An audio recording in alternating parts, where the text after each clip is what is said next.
Welcome to the show, and we are back again here at the NRB covering the interview people here, the audience that's out here, everyone that we can get a hold of that has set up an appointment with us. And we have Hank Hanegraaff here with us right now. I was telling him, good to be with you. I was telling him I hope I wasn't going to hack up his name there. And y'all know me. You see me every week. I'm horrible with names. It's just not me. But praise God, we got it right. He's written a book called The Afterlife, and we're going to get into that in just a minute, because I want to know what made him put this book together.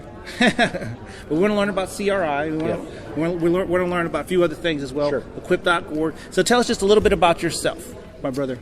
Well, I'm president of the Christian Research Institute. I'm host of the Bible Answer Man broadcast. I'm the father of 12 children, and I'm an author. This is my latest book, a book that I'm very excited about, because the death rate is 1 per person. We're all going to make it. So Afterlife is something that applies to every single person who has ever inhabited the planet. Absolutely. And tell us about the Bible Man, Answer Bible Man. Well, that's amazing. I went on your site, and you have a nice forum there. You can literally ask anything you want. Yeah. And it's nice. So tell us about that.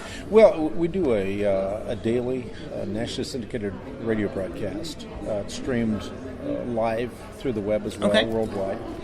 And what I do is I answer questions on the cults, the occult, aberrant Christian theologies, general biblical apologetics. So if someone has a question regarding a biblical difficulty, if they're trying to figure out what a text means in context, they call us and we discuss those questions, give answers. And the principal reason we do is not to demonstrate that we can answer the question, but to use the answer as a springboard or an opportunity to share the truth and love and grace that only Jesus Christ can bring to the human heart.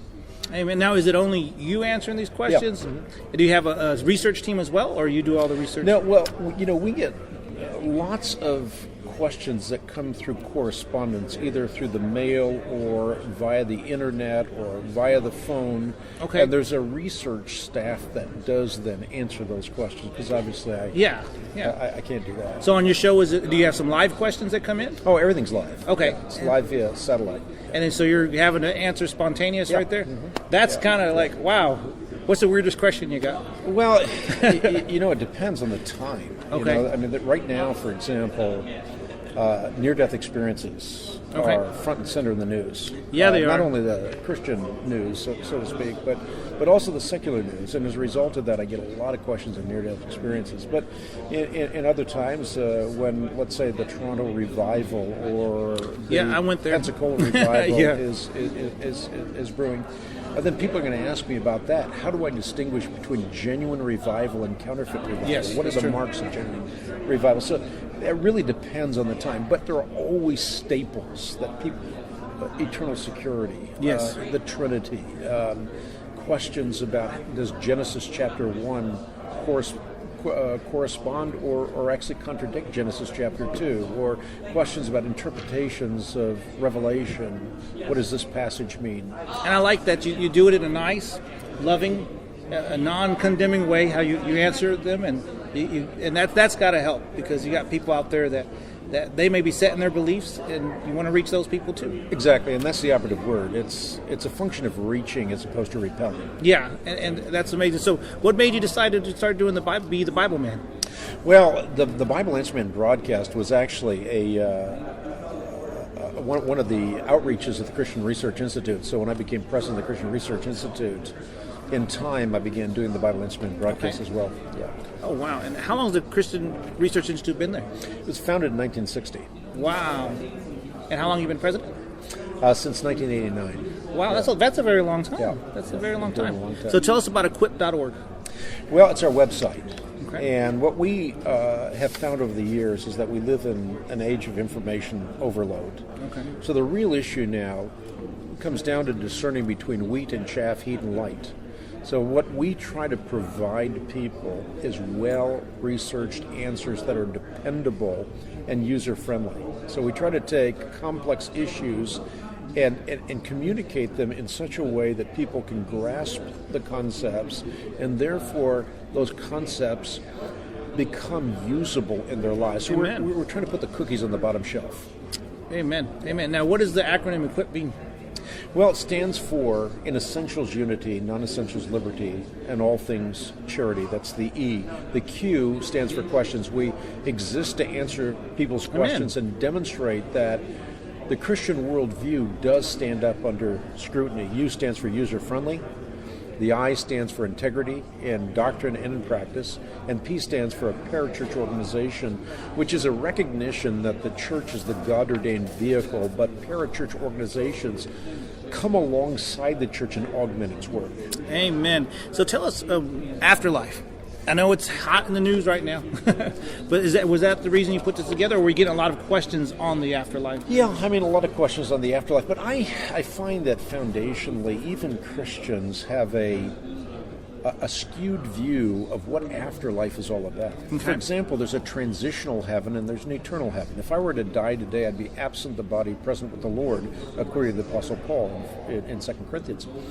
But there's a time when Jesus appears a second time, and then the soul returns to the body, and that body rises immortal, imperishable, incorruptible, as delineated by the Apostle Paul in 1 Corinthians chapter 15.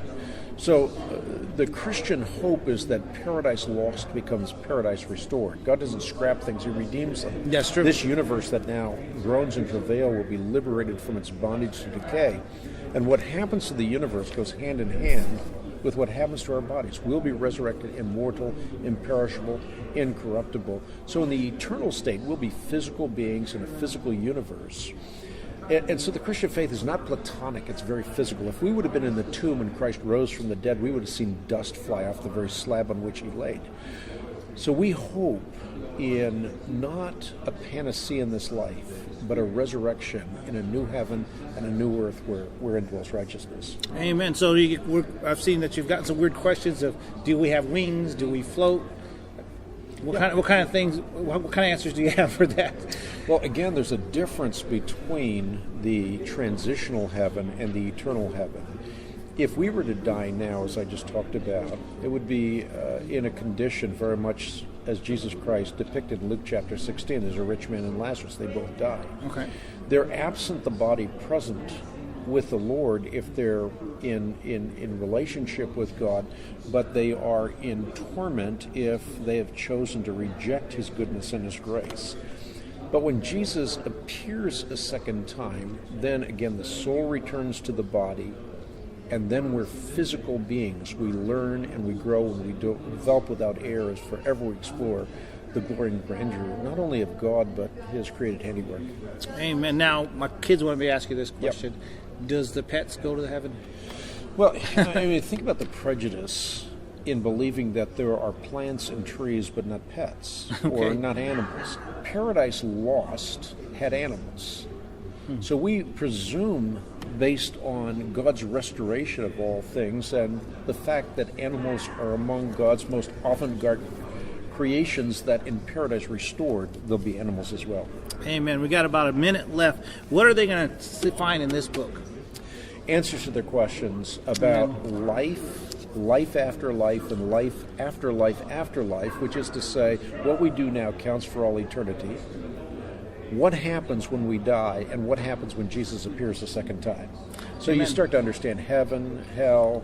And there's a lot of different teachings, a lot of different ways that people may not have the correct information. So this book's going to help them understand it in a biblical manner, what those things are. Yeah. Thank you for being on the show, my brother. You got it. God bless you. This is my copy. You have to have it back. I'm messing with you. It's my only copy. So you take it. You take it. Well, I'll give you one. We'll be right back. God bless you.